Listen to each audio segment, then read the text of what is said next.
Hola, ¿qué tal? Buenos días. Estamos comenzando nuestro tiempo devocional.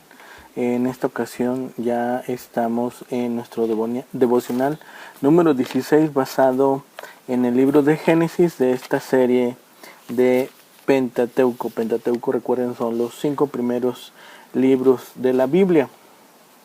El día de hoy vamos a estar leyendo en Génesis 25, capítulo 25 y capítulo 26, para estar meditando en nuestro devocional el día de hoy, que lleva el título Como perros y gatos. Vamos a buscar en nuestra Biblia entonces el pasaje en el cual vamos a estar meditando el día de hoy. Dice Génesis capítulo 25, dice la palabra: Abraham tomó otra mujer cuyo nombre era Cetura, la cual le dio a luz Simram, Joksán, Medán, Madián, Isbac y Sua. Y Joksán engendró a Seba y a Dedán, e hijos de Dedán fueron Azurim, Letusim y Leumim, e hijos de Madián, Efa, Efer, Hanoc, Ávida y Elda. Todos estos fueron hijos de Cetura. Y Abraham dio todo cuanto tenía a Isaac, pero a los hijos de sus concubinas dio Abraham dones y los envió lejos de Isaac su hijo, mientras él vivía hacia el oriente, a la tierra oriental. Y estos fueron los días que vivió Abraham, 175 años, y exhaló el espíritu, y murió Abraham en buena vejez, anciano y lleno de años, y fue unido a su pueblo, y lo sepultaron Isaac e Ismael sus hijos en la cueva de Macpela, en la heredad de Efrón, hijo de Zoar, Eteo, que está enfrente de Mamre, heredad que compró Abraham de los hijos de Het. Allí fue sepultado Abraham y Sara su mujer. Y sucedió después de muerto Abraham, que Dios bendijo a Isaac su hijo, y habitó Isaac junto al pozo del viviente que me ve. Estos son los descendientes de Ismael, hijo de Abraham, a quien le dio a luz Agar egipcia, sierva de Sara. Estos pues son los nombres de los hijos de Ismael, nombrados en el orden de su nacimiento. El primogénito de Ismael, Nebaiot; luego Cedar, Abel, Mibsán, Misma, Duma, Masa, Hadar, Tema, Getur, Nafis y Sedema. Estos son los hijos de Ismael, y estos sus nombres por sus villas y por sus campamentos, 12 príncipes por sus familias. Y estos fueron los años de la vida de Ismael, 137 años, y exhaló el espíritu Ismael, y murió, y fue unido a su pueblo. Y habitaron desde Jávila hasta Shur, que está enfrente de Egipto, viniendo a Siria, y murió en presencia de todos sus hermanos. Entonces, estos son los descendientes de Isaac, hijo de Abraham. Abraham engendró a Isaac, y era Isaac de 40 años cuando tomó por mujer a Rebeca, hija de Betuel arameo, de Padan Aram, hermana de Labán arameo. Lloró Isaac a Jehová por su mujer, que era estéril, y lo aceptó Jehová, y concibió Rebeca su mujer, y los hijos luchaban dentro de ella, y dijo: si es así, ¿para qué vivo yo? Y fue a consultar a Jehová. Y le respondió Jehová: 2 naciones hay en tu seno, y 2 pueblos serán divididos desde tus entrañas. Un pueblo será más fuerte que el otro pueblo, y el mayor servirá al menor. Cuando se cumplieron sus días para dar a luz, he aquí había gemelos en su vientre, y salió el primero rubio, y era todo velludo como una pelliza, y llamaron su nombre Esaú. Después salió su hermano, trabada su mano al calcañar de Esaú, y fue llamado su nombre Jacob. Y era Isaac de edad de 60 años cuando ella los dio a luz.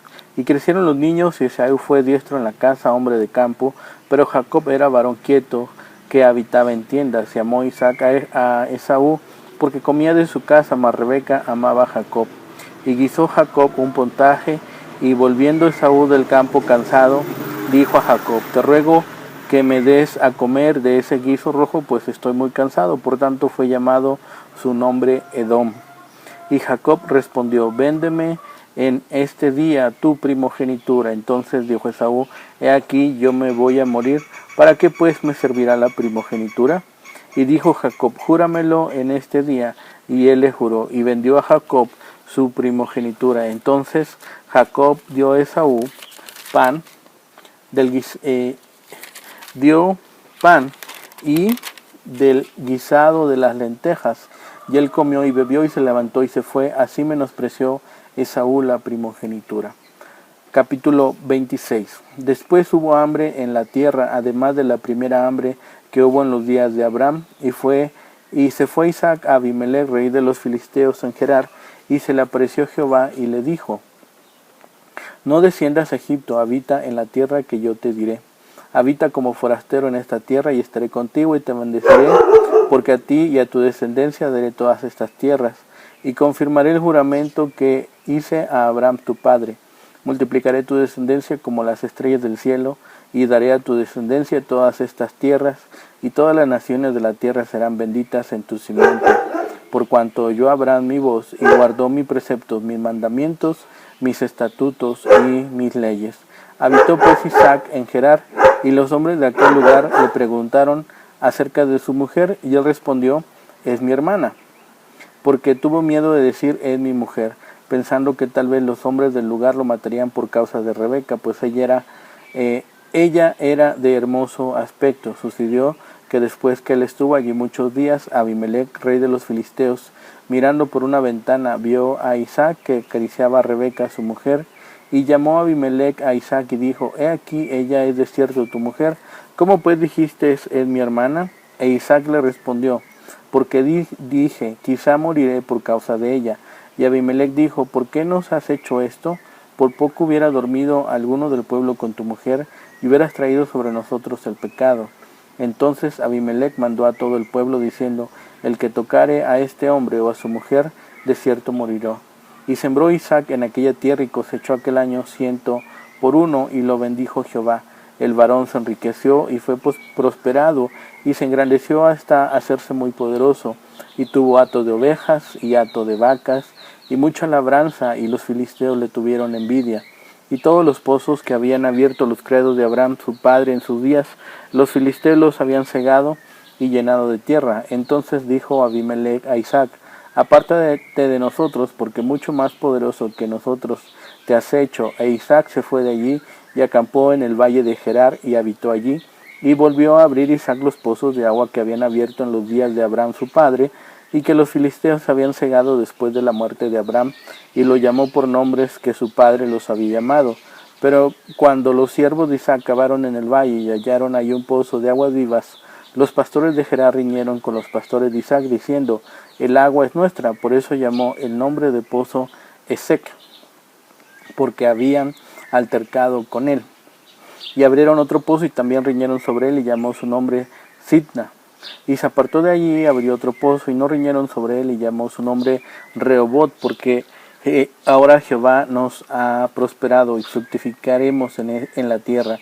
Y de allí subió a Beerseba, y se le apareció Jehová aquella noche, y le dijo: yo soy el Dios de Abraham tu padre, no temas, porque yo estoy contigo, y te bendeciré, y te multiplicaré tu descendencia por amor de Abraham mi siervo. Y edificó allí un altar, e invocó el nombre de Jehová, y plantó allí su tienda, y abrieron allí los siervos de Isaac un pozo. Y Abimelech vino a él desde Gerar, y a Uzat, amigo suyo, y ficó el capitán de su ejército. Y les dijo Isaac: ¿por qué venís a mí después que me habéis aborrecido, y me echasteis de entre vosotros? Y ellos respondieron: hemos visto que Jehová está contigo, y dijimos: haya ahora juramento entre nosotros, entre tú y nosotros, y haremos pacto contigo, que no nos hagas mal como nosotros te hemos tocado. Como nosotros no te hemos tocado, y como solamente te hemos hecho bien, te enviamos en paz. Tú eres ahora bendito de Jehová. Entonces él les hizo banquete, y comieron y bebieron, y se levantaron de madrugada y juraron el uno al otro, e Isaac los despidió, y ellos se despidieron de él en paz. En aquel día sucedió que vinieron los criados de Isaac, y les dieron nuevas acerca del pozo que habían abierto, y le dijeron: hemos hallado agua.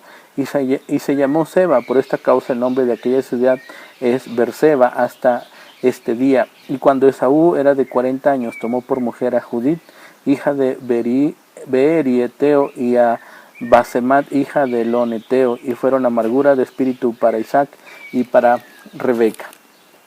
Bien, el tema de nuestro devocional el día de hoy es como perros y gatos. Está basado en estos dos capítulos de Génesis, Y bueno, vamos a ir viendo de este tema, que todos los días nos relacionamos con creyentes y con no creyentes, y al mismo tiempo no siempre de las mejores maneras, no siempre en las mejores condiciones. Vemos primero cuál es la relación entre hermanos.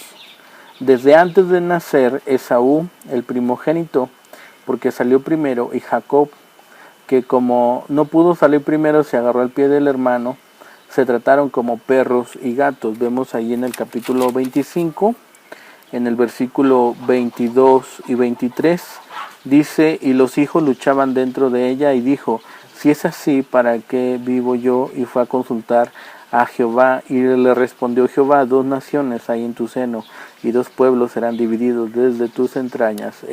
Un pueblo será más fuerte que el otro pueblo, y el mayor servirá al menor.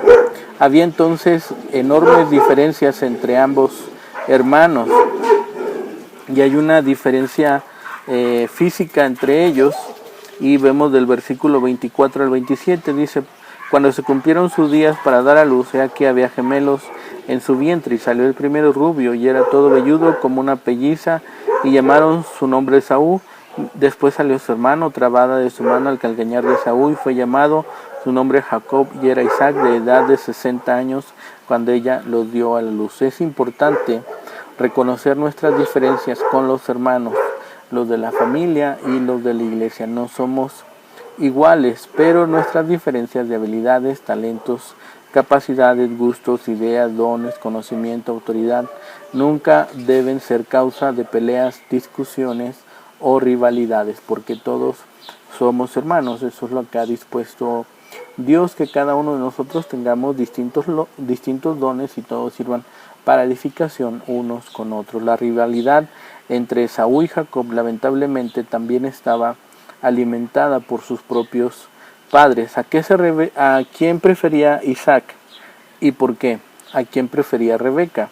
Lo vemos ahí en el versículo 28, dice: y amó Isaac a Esaú porque comía de su casa, mas Rebeca amaba a Jacob. Muchas veces son los padres quienes prefieren a uno más que a otros, o hacen comparaciones entre hermanos, o siempre se la agarran de un punto con uno de ellos, permitiéndole al otro hacer o decir cualquier cosa. Si algo así pasa en nuestras familias, lo mejor es tratar de hablarlo y explicar cómo es que nos sentimos en cuanto a ese particular. También orar intensamente por las vidas de cada uno, y procurar en la medida de las posibilidades mantener paz con cada uno de los integrantes de nuestra familia. Pero la rivalidad no termina ahí, la rivalidad continuó. ¿Qué tipo de ayuda le ofreció Jacob a su hermano? Lo vemos aquí del versículo 29 al 34. Dice: y guisó Jacob un potaje, y volviendo Esaú del campo cansado, dijo a Jacob: te ruego que me des a comer de ese guiso rojo, pues estoy muy cansado. Por tanto fue llamado su nombre Edom. Y Jacob respondió: véndeme en este día tu primogenitura. Entonces dijo Esaú: he aquí, yo me voy a morir, ¿para qué pues me servirá la primogenitura? Y dijo Jacob: júramelo en este día. Y él le juró, y vendió a Jacob su primogenitura. Entonces Jacob dio a Esaú pan y del guisado de las lentejas, y él comió y bebió, y se levantó y se fue. Así menospreció Esaú la primogenitura. En ese tiempo ser primogénito era un honor, significaba ser el heredero principal de los bienes familiares, recibir la mejor parte de todas las posesiones, tener autoridad sobre todo. Y recordemos que tanto Abraham como Isaac eran muy ricos. Está claro entonces por qué Jacob deseaba tanto la primogenitura. Sin embargo, no era lo único que él quería, había algo más, y lo obtuvo en complicidad con su madre. Después, en el capítulo 27, vamos a ver del versículo 26, dice: y le dijo Isaac a su padre: acércate ahora y bésame, hijo mío. Y en el versículo 36, y Esaú respondió: bien llamaron su nombre Jacob, pues ya me ha suplantado 2 veces, se apoderó de mi primogenitura, y aquí ahora ha tomado mi bendición, y dijo, ¿no has guardado bendición para mí? Es cierto que Dios había elegido a Jacob para realizar sus propósitos, y es cierto también que Saúl no valoró su primogenitura cambiándola por un guiso de lentejas, pero Jacob estaba haciendo todo mal, haciéndolo todo a su manera, con sus malas actitudes de ladrón y mentiroso. Solo conseguía que su hermano lo odiara más. Ahí en el capítulo 27, versículo 41, vemos que dice, y aborreció Esaú a Jacob por la bendición con que su padre le había bendecido, y dijo en su corazón, llegarán los días del luto de mi padre, y yo mataré a mi hermano Jacob. Y tomemos un espacio hasta aquí, tomemos un momento. Debemos evaluar entonces nuestras actitudes como Esaú. Debemos observar qué cosas valiosas tenemos, y si a esas pertenencias que tenemos les damos el valor que realmente tienen, o vivimos quejándonos de todo y por todo. Como Jacob, qué actitudes, comentarios, reacciones aumentan los problemas entre cada uno de nosotros, y nuestros hermanos, en lugar de bendecirlos. ¿Qué deberíamos corregir o intentar cambiar? Aunque Dios nos haya escogido para algo mejor que a nuestro hermano, tenemos que esperar a que sea el mismo quien nos levante a su tiempo, y no manipular a nadie para lograr los propósitos, por más espirituales que estos sean. Eso es entre hermanos carnales, pero también sucede entre creyentes. Esta fue la experiencia de Isaac antes de envejecer. ¿A dónde le dijo Dios que fuera a vivir? ¿Y qué promesa le hizo?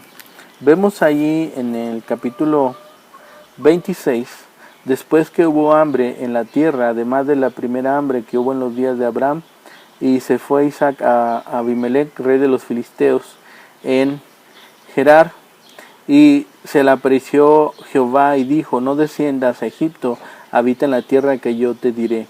Habita como forastero en esta tierra, y estaré contigo y te bendeciré, porque a ti y a tu descendencia daré todas estas tierras, y conformaré el juramento que hice a Abraham tu padre. Multiplicaré tu descendencia como las estrellas del cielo, y daré a tu descendencia todas estas tierras, y todas las naciones de la tierra serán benditas en tu simiente. Por cuanto oyó Abraham mi voz, y resguardó mi precepto, mis mandamientos, mis estatutos y mis leyes. Habitó pues Isaac en Gerar.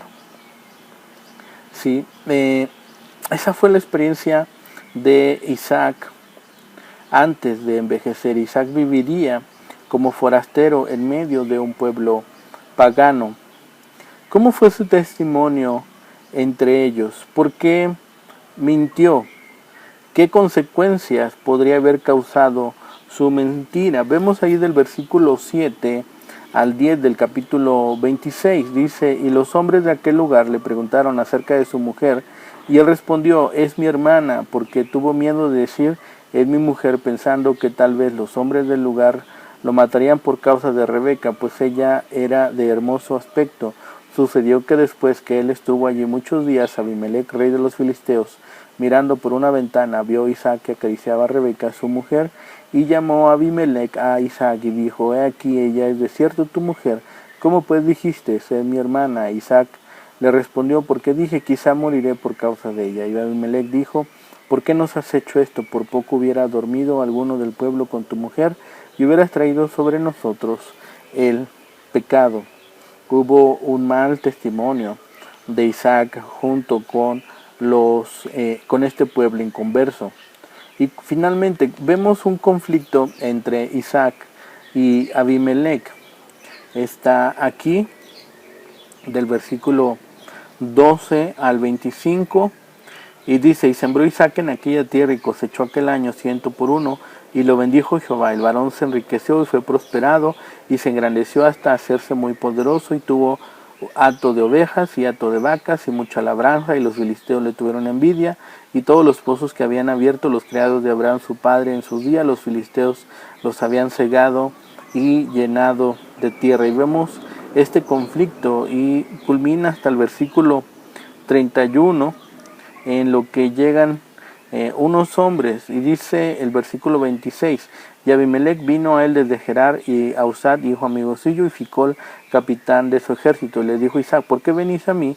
Pues que me habéis aborrecido y me echasteis de entre vosotros. Y ellos respondieron, hemos visto que Jehová está contigo, y dijimos, haya ahora juramento entre nosotros, entre tú y nosotros, y haremos pacto contigo. Finalmente, la mano de Dios se observa en el caminar de Isaac, y vemos la provisión que él le está dando de manera extraordinaria, y esto provoca a aquellos hombres querer también tener esa bendición, o al menos no tener conflicto con él. Y esto nos hace pensar, hagamos un segundo espacio para pensar cómo influyen nuestras conductas sobre aquellos que no son creyentes, que nos observan. ¿Qué conductas se están viendo en nosotros? ¿Cómo nos dirigimos? ¿Cómo nos comportamos? ¿Qué es lo que ellos observan a diario en nuestra conducta? ¿Qué actitudes son un mal ejemplo para ellos y deberíamos estar corrigiendo? Cuando surge un problema entre nosotros y personas no creyentes, ¿cómo reaccionamos? Finalmente podemos estarnos comportando de una manera no tan cristiana, no que corresponde a una persona que es creyente, e incluso a veces se nos pueden llegar a hacer reclamos, ¿sí? Hay mucha gente que ya ha escuchado de los creyentes y dicen, bueno, esta persona dice ser creyente, pero sus actitudes no lo están demostrando. ¿Y qué testimonio estamos dando a aquellas personas cuando conocen que somos creyentes, y cómo es la forma en que lo estamos resolviendo? Sobre todo cuando viene un conflicto, ¿quién toma la iniciativa de resolver algún conflicto, algún problema, algún disturbio, ¿sí? ¿Quién lo está resolviendo? En teoría debería de ser el creyente el que se acerque a resolver aquel conflicto y entonces estar dispuesto a llevar a buen término, pero muchas veces esto no está sucediendo. Y lo que estamos leyendo que pasó con Isaac, al final aquellas personas reconocen que Dios está con nosotros. Esto debe de ser algo que nos llame a nosotros a estar meditando constantemente cómo es que estamos nosotros reaccionando ante aquellas situaciones, porque vemos finalmente cuál es la relación que tienen estos dos hermanos. A pesar de ser hermanos de sangre, hermanos del vientre, incluso siendo gemelos, hay entre ellos conflictos. Sabemos que va a haber conflictos, que hay fricciones en las familias. Esto es inevitable, siempre hay algo que a la otra persona o al otro miembro de la familia no le parece adecuado, no le parece pertinente. Desde alguien que toma un simple yogur del refrigerador porque lo vio ahí, y luego vienen y nos preguntan quién tomó el yogur, y nosotros un poco apenados decimos, bueno, yo lo tomé, pero a lo mejor ya es tarde, o era el único yogur de ese sabor, etcétera, y algo tan sencillo se vuelve un conflicto mayúsculo. Entonces siempre va a haber fricciones, en una familia siempre va a haber fricciones. Realmente hay pocas familias que no tengan fricciones. Las familias que llegan a eliminar las fricciones de su convivencia diaria son aquellas que se comunican, son aquellas que tienen confianza, y son aquellas que están dispuestas, sobre todo, a limar asperezas, a trabajar en ellas y a poder resolverlas de la mejor manera. Y si esto no existe en las familias, pues definitivamente siempre va a haber conflictos, siempre va a haber situaciones que se estén presentando y que se magnifiquen, sobre todo ahora que estamos en casa, que estamos en esta cuarentena, en este tiempo, estamos viviendo una magnificación de cada asunto, de cada cosa. Un guiño, un mensaje, una llamada, una actitud puede ser tomada de una mala forma o interpretada de una mala forma, leída de una mala forma, y entonces esto provocar un conflicto a lo mejor no pequeño, puede provocar un conflicto grande, un conflicto que nos lleve a incluso peleas o disputas. Entonces estamos trabajando este punto de la comunicación, primero entre hermanos, primero entre nuestra familia, estarlo revisando, estar poniendo atención a aquellas cuestiones, y también vemos la situación que sucede también con los no creyentes, el testimonio que tenemos hacia afuera. Es cierto que muchas actitudes dentro de nuestra persona son valiosas, pero a veces tenemos algo y tenemos alguna habilidad, algún don, algún talento que Dios nos ha dado, y a veces lo relegamos, lo tomamos en poca consideración o lo consideramos de poco valor y nos quejamos, menospreciamos aquella habilidad, aquel don, aquel talento que tenemos, y no lo estamos dedicando a Dios, no está siendo aprovechado para Dios, ni tampoco está siendo aprovechado por nuestra persona, ni tampoco podemos ser de bendición a los que están alrededor. Entonces seamos cuidadosos con ello. ¿Por qué? Porque Dios tiene un propósito para nosotros siempre. Dios ha preparado de antemano algún propósito para nuestra vida, y es importante que nosotros podamos cumplir con esa expectativa que Dios ha tenido de nosotros. Y finalmente, entonces, con la familia, con nosotros y con los no creyentes. ¿Sí? Este punto es importante porque también lleva a nuestro testimonio a otras personas, y otras personas serán capaces de observar si en nosotros existe el Espíritu de Dios, si es realmente la palabra está siendo la que moldea nuestras actitudes, la que moldea nuestro carácter, la que está llevándonos adelante en resolver conflictos, en cómo hacer negocios, en cómo hacer un proyecto, cómo hacer un trabajo. Entonces esto será importante que también las personas de fuera lo puedan observar, ¿sí? Porque Dios nos ha dado promesas, Dios nos permite también a través de nuestro testimonio dar esta confianza y transmitir esta fe que Dios nos ha puesto en nosotros, y finalmente otras personas también puedan observar que Dios está con nosotros. Definitivamente nuestras conductas siempre van a ser observados, siempre vamos a ser observados con lupa hasta el minúsculo detalle, todas las cosas, en todas las cosas vamos a ser observados, en todas las cosas vamos a ser evaluados, ¿sí? Si nos peinamos, si no nos peinamos, si somos saciados, si no somos saciados, si tenemos palabras, si aquella palabra que estamos dando la estamos cumpliendo, en fin, en cada aspecto y en cada momento y en cada lugar podemos y seguramente estaremos siendo evaluados y requeridos, porque de nosotros se va a exigir siempre lo mejor, lo más excelente, las mejores cualidades, el mejor trabajo, y no debe de ser algo que nos presione, sino algo que nos anime, algo que nos motive, porque ciertamente tenemos ahora el mejor trabajo, que es trabajar como embajadores del Señor de señores y el Señor Todopoderoso. Entonces estemos pendientes de ello y estemos meditando en el transcurso de este día. Si hay alguna actitud que está siendo de mal ejemplo para las personas y deberíamos de corregir, y la forma en que estamos reaccionando ante el conflicto, la forma en que estamos reaccionando para llevar adelante cualquier cosa, cualquier iniciativa, y sobre todo cómo estamos resolviendo estos conflictos, y estemos pensando en ello en el transcurso del día. Bueno, por mi parte es todo el día de hoy. Agradezco a Dios por la oportunidad de estar nuevamente con ustedes en este tiempo devocional. Agradezco a Dios también por cada uno de ustedes, y si el Señor lo permite, el día de mañana nuevamente nos veremos para estos tiempos devocionales que tenemos por la mañana. Hasta mañana, el Señor les bendiga. Buenos días.